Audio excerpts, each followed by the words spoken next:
it takes a greater degree of faith to say no than to receive. It takes a greater degree of faith to reject a plane than to receive it. You know, you will not believe this, but somebody actually offered me a plane myself. I was offered a plane 10 years ago. I was given a plane 10 years ago. And thank God, God gave me enough sense, enough common sense to refuse it. God gave me enough common sense to refuse it. So I was given a plane, but I didn't take it.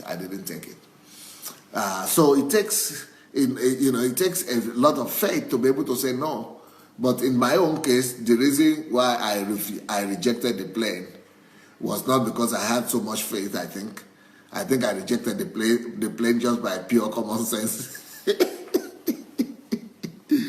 I would rather work and make my own money, and when I'm in the place, to be able to not just fly a plane or private plane, but to be able to sustain the plane. Before I must have enough money to buy that plane, to fly maybe 1,000 planes like that. And I must have done so much good with equivalent amount of money to ordinary people. I must have, eradicated so much poverty in my society before I will use that money to buy a plane. And if I buy the plane, it means I have sufficient and excess money to be able to, take care of it. But I don't think it's wise for me to buy a plane. I think, I would rather set up a business. It's something as if your business owns a plane, and then you are using it. If you have a business, okay, let's say the pastor has a company, he has his own business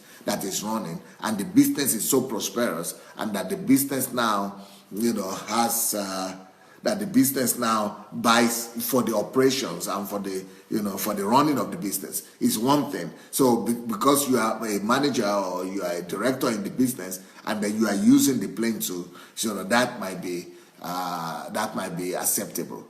But in America last year or 2 years ago, there was an American pastor, that had also a scandal, a big name that we all know the name, because they said they were charging the members of the church, doing offering for his plane. His plane was going to cost $65 million. $65 million. He wanted to change the plane and buy a new one, a more sophisticated plane for $65 million.